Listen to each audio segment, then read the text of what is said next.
जहाँ नेलोग कना सांतार को तालारे ओना दो नॉय नौका जहाँ जुदी सापाब थियो काटे को आंके समाज रिया सुसर कमी मेलते चिंगू कादाय जहाँ गाँव का खास पूरे ओना देखा मुझे चिंगू मीना गाँव का ओना सामा आर मिक्सन है चिंगू ना गाँव का आर मिक्सन मेनखान कमी दो चित्ताय इना दिखाओ ते के गाँव का प्यार तो भागे गया मेनखान ओना दो इना सुमंग लगा दो आलू होयो मा मनो ताला लगा होयो मा मनो उतना लगा मेनखान जहाँ नेलोक कना उकु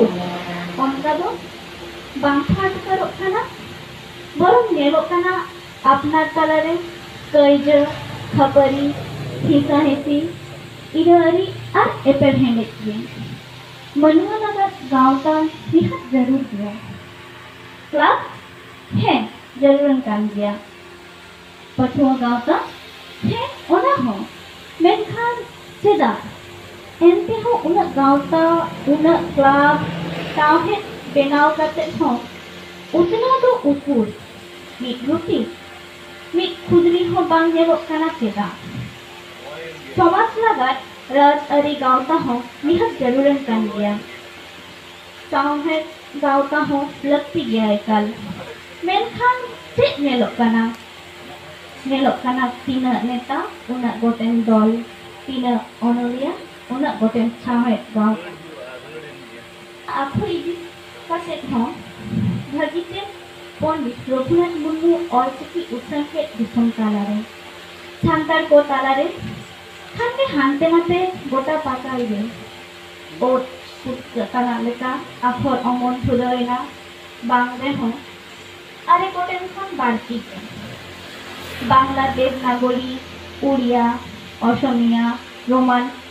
एमान मा मेना गे मा आदो सांतार बाछाओ जमते जहाटा आपे खुशी सांतार तो माझार रे दम सिक को चुरबर उतर एना पार्थी लड़ावेना थाके एना ड्रामा पार्टी बेनावेना ओना हो ओनका मिदो बेड़ायन इतिल लेका गेबन चलो आदि गेबन आतो पिछु चोला पिछु के बेना कना मेनखान ओना हो सेता इतिल लेका बेल रखा साउते ओकाचन छारो कना पत्रिका एमान हो उठानो कना ओना को बेता रे हो कथा दो इनकन गया